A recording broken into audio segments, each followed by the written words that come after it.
KKMD 748화 폴란드 군사 전문지 디펜스24 번역. FA-50PL 36대 구매 계약을 취소할 수도 있다고 으름장 놓는 폴란드 정부. FA-50PL 무엇이 문제인가?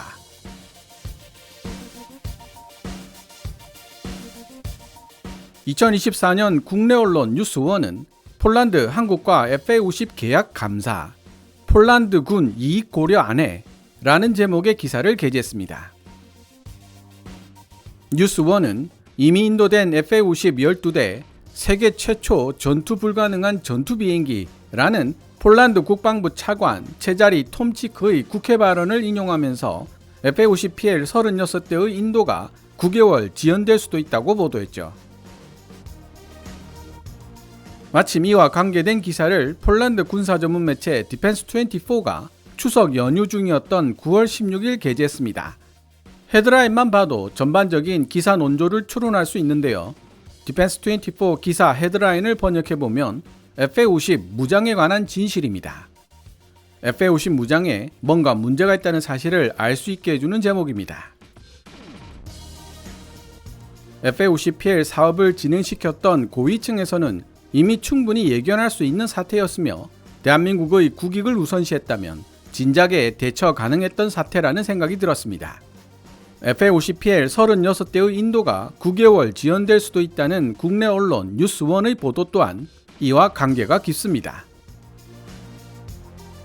오늘 영상의 가장 중요한 포인트는 대한민국 정부와 카이가 폴란드 정부에게 약속했던 미국산 공대공 미사일 AIM-9X와 AIM-120 암람의 FA-50 통합이 미국의 어깃장으로 제대로 진행되지 않고 있으며, 이에 대해 폴란드 신정부는 중거리 공대공 미사일 전투 능력이 없는 FA-50은 공격기에 지나지 않으며 최후의 자위수단이라고 할 수 있는 단거리 공대공 미사일마저 없는 전투기가 어디에 있냐고 화를 내고 있다는 것으로 요약될 수 있습니다. 제가 틈날 때마다 카이 관계자에게 FA-50에 암람이 통합되는 것이 확실하냐고 물어봤고, 그때마다 암람 통합은 기술적으로 전혀 어려운 문제가 아니다. 다만 미국의 승인이 문제다 라는 이야기를 들어왔는데요. 결국 상황이 그리 좋지 못한 방향으로 흘러가는 것 같습니다. 디펜스24 기사를 읽으면서 제 나름대로 해결 방안이 없을지 고민해봤고, 그에 대한 나름대로의 해답을 얻었는데요. FA-50의 정통한 관계자에게 제 생각을 이야기했더니 똑같은 생각을 하고 있다 라는 답변이 돌아왔습니다. 먼저 2024년 9월 16일 폴란드 군사 전문지 디펜스24가 게재한 기사를 번역해본 뒤 제 생각을 정리해서 말씀드리도록 하겠습니다. 이번 영상은 꽤 많은 내용을 다루어야 하기 때문에 역주도 길게 들어가 있습니다. 따라서 몇 편으로 나누어서 제작해야 할 것 같습니다. 제 개인적인 의견이나 역주는 하얀색 글자로, 디펜스24 기사 원문은 노란색 글자로 표시됩니다.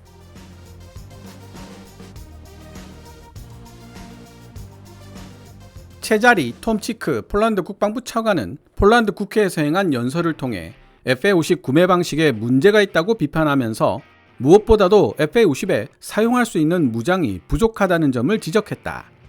팩트 체크를 통해 톰치크 국방부 차관의 비판이 실제로 어느 정도의 타당성을 지니고 있는지 살펴보자. 톰치크 국방부 차관은 국회에서 아마도 FA-50GF는 세계 최초로 전투가 불가능한 훈련 및 전투 비행기일 것이라며, 그 결과 우리 폴란드는 실전에 투입할 수 없는 훈련 및 전투 비행기를 가지게 된 것이라고 말했다. 톰치크 국방부 차관의 발언은 FA-50이 실제로 전투기로 사용되기 위해 반드시 필요한 무장 없이 구매되었다는 사실에 중점을 두고 있다. F-16과 동일한 무장을 탑재할 수 있는 FA-50. FA-50을 구매할 때 무장을 함께 구매하지 않은 것을 정말로 중대한 실수라고 볼 수 있을까? 전투기 구매 모델은 나라마다 시기마다 각각 달라질 수 있다. 우리 폴란드가 보유한 최고의 전투기라고 할 수 있는 F-35A 역시 2020년에 무장 없이 미국으로부터 구매했다는 사실을 기억하자. 당시 국방부 장관이었던 마리우시 부하시차크가 이와 같은 결정을 내렸고, 그는 나중에 FA-50도 같은 방식으로 구매했다. 반면 F-16CD 야스트롬프는 공중 전투자산과 타겟팅 포드 및 정찰 포드와 함께 종합적으로 구매되었고 이후 추가 무장 패키지가 주문되었다. F-16CD 야스트롬프는 별도로 주문된 합동 공대지 장거리 미사일 제즘 및 제즘 ER 공대지 미사일과 통합되었다. 세계 각국의 전투기 구매 과정을 살펴보면 전투기가 항상 무장과 함께 구매되는 것은 아니라는 사실을 알 수 있으며 무장은 때때로 별도로 주문되기도 한다.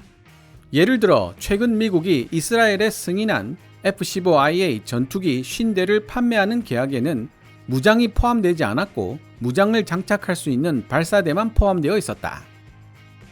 물론 이스라엘은 신규 도입한 F-15IA에 장착할 수 있는 F-15용 무장을 이미 보유하고 있었기 때문에 그렇게 할 수 있었다고 말할 수도 있다. 그렇지만 폴란드 역시 FA-50에 탑재할 수 있는 무장들을 다수 보유하고 있다는 점이 중요하다. 폴란드 여론에 유포된 정보와는 달리 현재 폴란드는 FA-50GF 전투기에 장착할 수 있는 무장 시스템을 여럿 보유하고 있는데 이는 우리가 F-16에 사용하기 위해 구매한 무장 시스템을 FA-50GF 역시 사용할 수 있기 때문이다. 여기에는 레이저로 유도되는 AGM-65 매버릭 공대지 미사일, 마크 80 항공폭탄 시리즈, 합동정밀 직격탄 JDAM, 20mm M197 3열 기관포 탄약 등이 포함된다.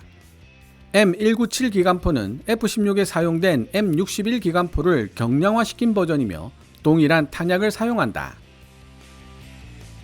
지난 가을 디펜스24에 보낸 성명에서 폴란드 군비청 대변인인 폴락 중령은 공군은 F-16용 탄약을 비축해 놓고 있으며 그중 일부는 FA-50과 상호 교환하여 사용할 수 있다고 설명했다.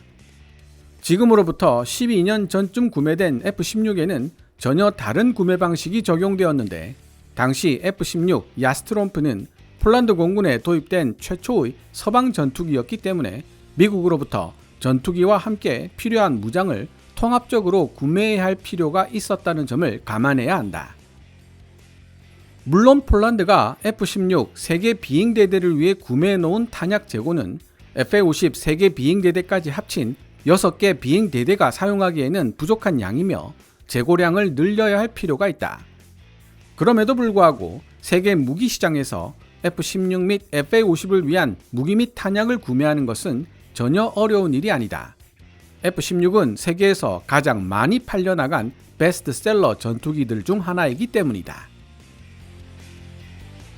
유일한 예외가 바로 AIM-9 사이드와인더 단거리 공대공 미사일인데 현재 FA-50GF는 오래전에 만들어졌고 지금은 단종된 구형 AIM-9L-M 버전만 사용할 수 있다. 폴란드 국방부 차관 톰 치크가 FA-50용 무장을 더 이상 구매할 수 없다고 말했던 것은 아마도 AIM-9 사이드와인더 단거리 공대공 미사일을 염두에 두고 말했을 가능성이 높다. 그러나 FA-50GF는 시간이 지남에 따라 PL 버전으로 개량되기 전 과도기적 형태라는 점을 기억해야 한다. 현재 FA-50GF는 미래에 등장하게 될 FA-50 PL 버전 전투기를 조종할 파일럿을 훈련하는 데 사용되고 있을 뿐 아니라 지상 인력 및 정비 인력들을 훈련하는 데도 사용되고 있다. 다른 36대의 FA-50 PL 버전은 현재 무기 시장에서 판매되고 있으며 폴란드 공군이 운용 중인 F-16을 위해 도입한 AIM-9X의 최신 버전을 사용할 수 있게 될 것이다.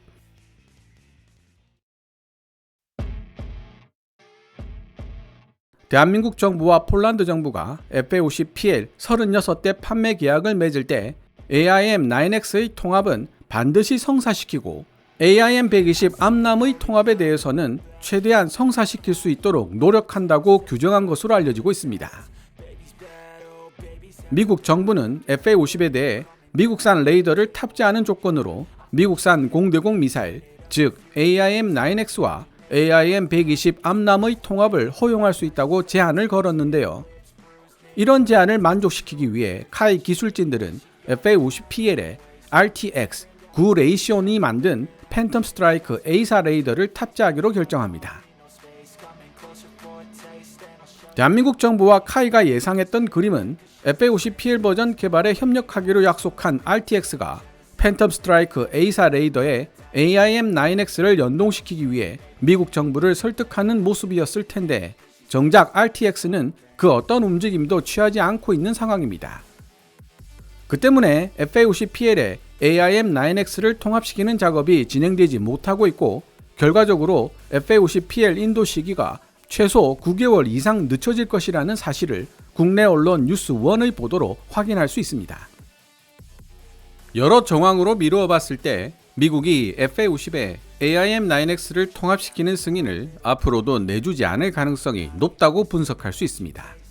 그러한 분석의 근거로 지금까지 미국이 AIM-9X 같은 최신형 공대공 미사일을 타국 전투기에 통합해줬던 사례가 딱 2번 있었다는 점을 지적할 수 있는데요. 유로파이터 타이푼과 그리펜이 바로 그 유일한 예외의 주인공들입니다.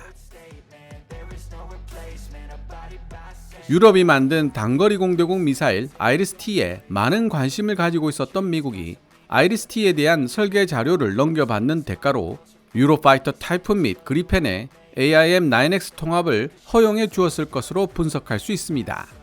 실제로 미국 F-16과 FA-18 호넷은 아이리스-T를 장착한 경험이 있으며 AIM-9X와 아이리스-T는 발사대를 호환해서 쓸 수 있습니다. 그러나 반대급부로 미국에게 넘겨줄 기술이 없는 대한민국 FA-50에 대해서는 최신형 단거리 공대공 미사일 AIM-9X의 통합을 허용해줄 가능성이 극히 낮다고 분석할 수 있는 것입니다. 만약 카이가 FA-50PL에 AIM-9X급 단거리 공대공 미사일을 통합시켜주지 못한다면 이번처럼 폴란드 신정부가 무장 부족을 무기 삼아 FA-50PL 36대 분량의 계약 취소를 들먹거리는 사태가 또다시 재현될 것이 분명합니다. 그나마 다행인 것은 AIM-9X의 대안이 존재한다는 사실인데요. 그 이야기는 기사 후반부에 언급될 것입니다.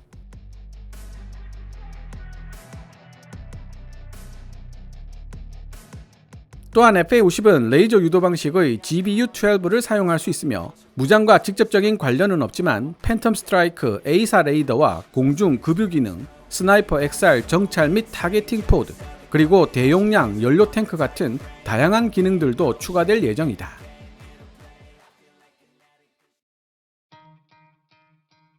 AIM-120 암람, 바로 네가 문제다. FA-50PL과 관련된 또 다른 중요한 문제는 AIM-120 암람 중거리 공대공 미사일의 통합이다.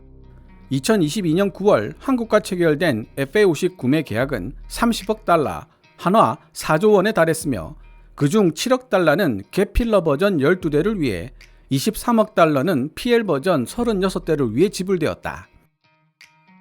그러나 해당 계약 금액에는 다음 두 가지 비용이 포함되지 않았다. 최초 도입되는 12대의 FA-50 갭필러를 PL 버전으로 업그레이드하는 데 필요한 비용이 포함되지 않았고 FA-50 PL 버전에 AIM-120 암람이 사용될 것이라는 선언에도 불구하고 이를 통합하는 데 필요한 비용 역시 포함되지 않았던 것이다. AIM-120 암람 또는 중거리 공대공 미사일은 FA-50PL의 전투력을 획기적으로 높이고 방어적 제공작전에서 적 전투기와 헬기에 대한 원거리 공격을 가능하게 만드는 무기체계다. 최소한 AIM-120 암람 등급의 무장을 탑재한 전투기만이 제공권 장악을 위한 전투에 참여할 수 있는 것이다. 한편 단거리 공대공 미사일 AIM-9X 사이드와인더는 실제로 적기 격추를 결정하기 전에 자위권을 행사하거나 공중 순찰 작전을 수행할 때 필요한 무기체계이며 위협이 발생했을 경우 적 전투기를 시각적으로 식별해야 할 필요가 있다.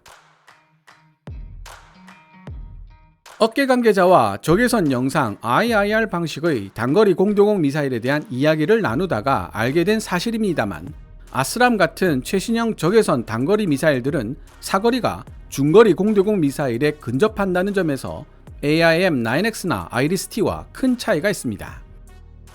지금은 단종된 그리고 현재 FA-50 GF 버전이 탑재하고 있는 한 세대 전의 적외선 미사일 AIM-9LM형만 해도 사거리가 7km 내외였습니다. 디펜스24 기사 내용대로 시각적으로 식별이 가능한 거리에서 사용해야 하는 미사일이었죠. 그런데 최신형 아이리스-T의 최대 사거리는 25km, AIM-9X의 최대 사거리는 35km이고 아스람의 경우는 무려 50km에 육박합니다. 서울에서 인천 혹은 파주까지의 거리가 30km라는 점을 생각해 본다면 얼마나 먼 거리인지를 알 수 있는데요. 아스람 정도면 거의 중거리 공대공 미사일이라고 봐야 할 정도입니다. 따라서 최신형 AIM-9X와 아스람의 사거리를 최대한 활용하기 위해서는 레이더로 대략적인 위치를 파악한 뒤 발사해 줄 필요가 있습니다. 거리가 너무 멀어서 적외선으로 락온 할 수가 없기 때문이죠. 레이더로 포착한 적기에 가까이 접근하여 적외선 영상으로 추적이 가능한 거리에 도달하면 그때부터 적외선 카메라가 장착된 시커로 추적하게 된다는 뜻입니다. 참고로 최대 사거리 50km의 아스람을 사용하기 위해서는 레이더의 실제 추적 거리가 70에서 80km 정도 나와야 할 필요가 있는데요. 3차원으로 움직이는 적기를 타겟팅해야 하는 사격 통제 레이더의 추적 거리는 단순한 탐지 거리보다 훨씬 짧아질 수밖에 없습니다. FA-50PL에 탑재될 예정인 RTX 팬텀 스트라이크 A사 레이더의 실질적 추적 거리가 70에서 80km 정도이고 국내에서 개발 중인 A사 레이더도 이 정도 성능을 추종하여 개발되고 있는 것으로 알려지고 있습니다. 문제는 AIM-120 암람입니다. AIM-120C의 최대 사거리는 120km 정도로 알려져 있는데 이는 곧 레이더의 3차원 목표물 추적 거리가 120km에 근접할 것이 요구된다는 뜻입니다. 이러한 요구 정도는 RTX 팬텀 스트라이크 A사 레이더의 능력을 훨씬 상회하는 수준이라는 사실을 알 수 있으며 따라서 FA-50PL이 AIM-120C를 제대로 운용할 수 있으려면 미국의 통합 승인이 나오기 이전에 레이더의 성능을 대폭 개선시키는 작업이 우선시되어야 한다는 사실을 추론할 수 있습니다. 그러나 FA-50의 노즈콘, 레이돔을 확대 재설계하지 않는 이상 현재 단계에서 레이더의 성능을 개선할 수 있는 유일한 방법은 지금보다 더 우수한 성능의 반도체가 등장하여 팬텀 스트라이크보다 더 강력한 A사 레이더를 만들어내는 수밖에 없습니다. 그게 단기간에 가능한 일이 아니라는 데 근본적인 문제가 있는 것이고요.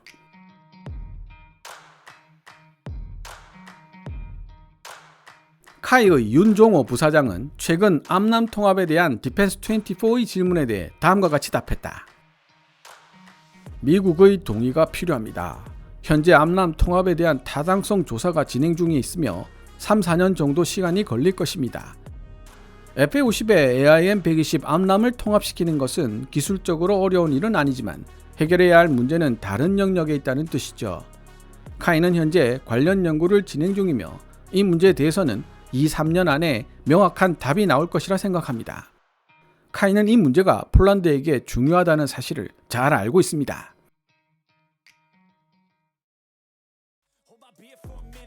나의 개인적 견해로는 암람 미사일 문제가 기본적으로 FA-50 구매에서 폴란드 측이 저지른 유일한 중대 실수인 동시에 FA-50 운용에 필요한 인프라 일부에 대한 투자 부족과 연계되는 문제라고 생각한다. AIM-120 미사일이 없는 FA-50PL은 결코 다목적 경전투기라고 부를 수 없으며 그보다는 오히려 근접 항공지원기에 가깝다고 볼 수 있다. 요컨대 FA-50은 세계적인 인기를 누리고 있지만 AIM-120이 통합되어 있지 않은 상태로는 사실상 지상공격기 수호이-22의 역할을 이어받게 될 것이며 지상 목표물을 타격할 수 있는 능력 및 단거리 공대공 미사일을 통한 자체 방어 능력을 보유하게 될 것이다. 폴란드 디펜스24 기자는 AIM-120이 통합되어 있지 않은 FA-50PL은 사실상 지상 공격기에 지나지 않는다고 평가하고 있습니다. 할 말은 많지만 일단 AIM-9X 및 AIM-120 통합이 지체되고 있는 현재 상황으로서는 폴란드의 주장을 인정할 수밖에 없습니다. 카이는 여전히 FA-50에 AIM-9X 및 AIM-120을 통합시킬 수 있다고 주장하고 있지만 제가 정보를 수집하면 수집할수록 상황이 녹록하지 않다는 사실을 알 수 있었습니다. 그렇다면 카이는 어떤 해결책을 가지고 있을까요? 저의 개인적 견해로서는 FA-50에 AIM-9X 대신 최대 사거리 25km의 아이리스-T를 통합시키는 것이 가장 빠르고 현실적인 대안이라고 생각되는데요. FA50PL 버전은 AIM-9X를 운용할 수 있는 버전의 런처가 탑재된다는 사실을 확인했고, AIM-9X 런처는 아이리스-T와 호환되기 때문입니다. 한술 더 뜨자면 최대 사거리 50km의 아스람 중거리 공대공 미사일을 통합시키면 AIM-120의 아쉬운 자리를 어느 정도 메울 수 있을 것입니다.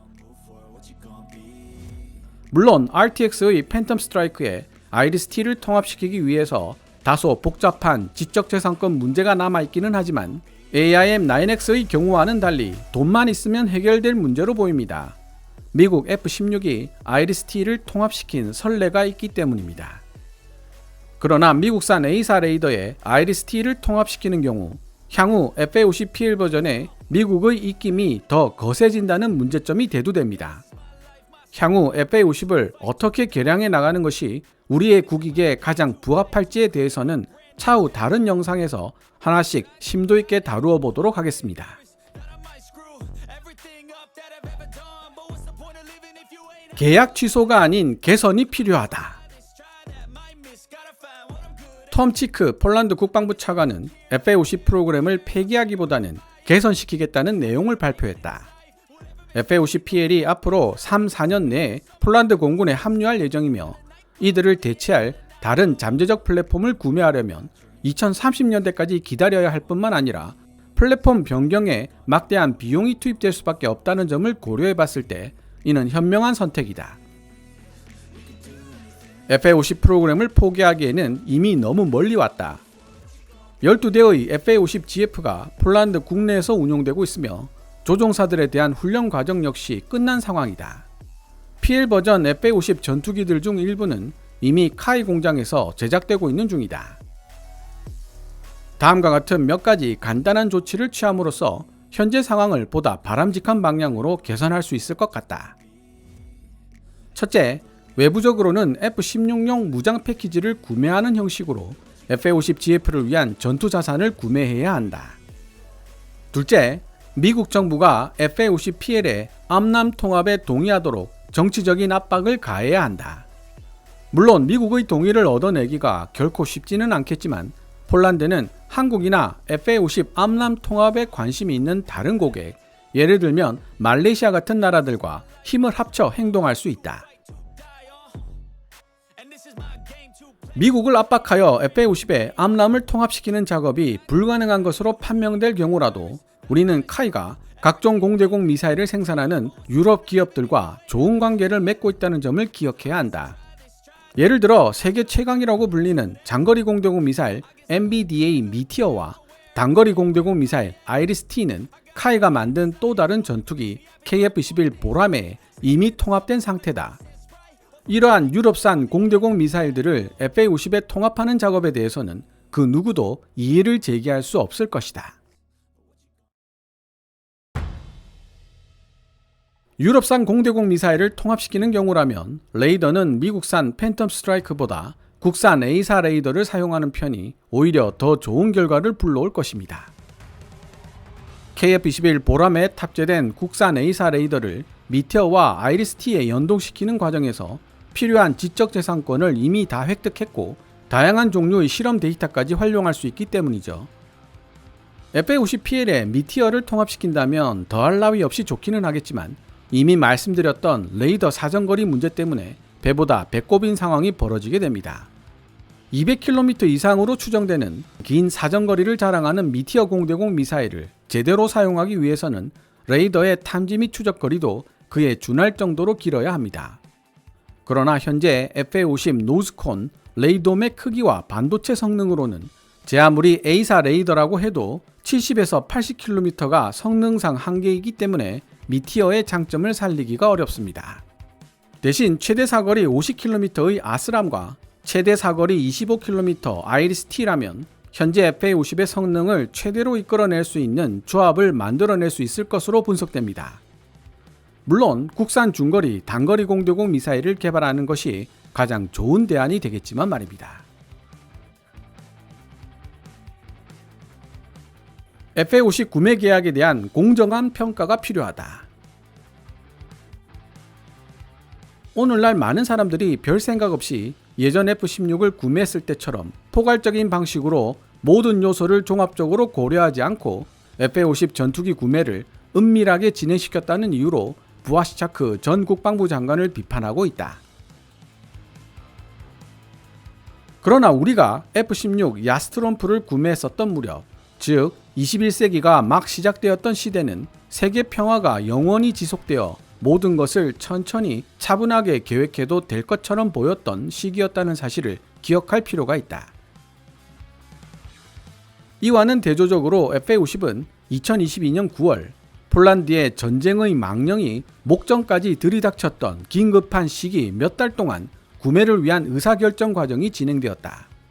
비록 지금은 2년 6개월을 넘기도록 길어진 전쟁 때문에 러시아군 군사장비의 상당수가 파괴되고 이로부터 회복하는데 2-3년이 아니라 10년 정도의 시간이 필요할 것이라는 이야기가 나오고 있지만 2022년 9월 당시만 해도 러시아 군의 위협은 실존적인 것이었기 때문에 FA-50의 빠른 납품 기한은 매우 큰 의미를 지니고 있었다.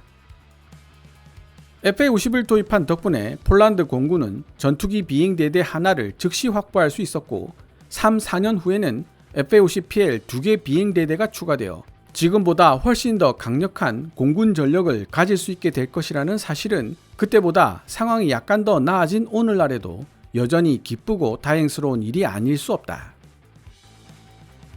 부하시차크 전 국방부 장관 역시 알몸뚱이 전투기를 구매한 것은 아니었다.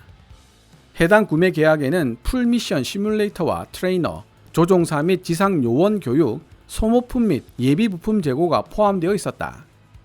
폴란드 공군에 인수된 FA-50GF는 원래 대한민국 공군을 위해 만들어지고 있던 것들이었고 시뮬레이터 인도가 연기된 이유가 바로 여기에 있었다. 대한민국 공군은 이미 시뮬레이터를 보유하고 있었고 이런 종류의 전문 장비를 생산하는 데는 수개월이라는 시간이 필요하기 때문이다. 또한 FA-50과 관련된 인프라, 문서, 인증, 시뮬레이터 그리고 무장 도입 속도가 결코 느리지 않다는 점을 상기할 필요가 있다. FA-50의 납품 속도는 세계 표준 속도에 결코 뒤처지지 않으며 오히려 비교적 빠른 편에 속한다. 예를 들어 시뮬레이터는 주문 후 2년 6개월 뒤인 2025년 1분기에 출시될 예정이다. 최초 GF 버전 12대의 납품 속도는 평균 이상으로 빨랐는데 주문 후 1년도 채 되지 않은 시기에 배송이 시작되었고 주문 후 14개월 후에는 배송이 완료되었을 정도였다.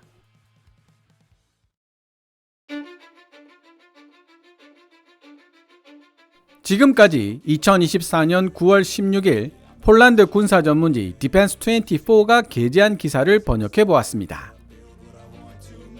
디펜스24 기사도 지적하고 있듯이 FA-50에 장착할 수 있는 무장의 대부분은 미국산으로 F-16과 호환되는 것이 대부분이며 이러한 무장들은 폴란드 정부가 미국 정부와 협상하여 구매하는 것이지 대한민국 정부로부터 구매하는 것이 아니기 때문에 톰치크 국방부 차관의 FA-50 폄하 발언에 대해 폴란드 내부에서도 상식 이하의 발언이라는 비판이 많습니다.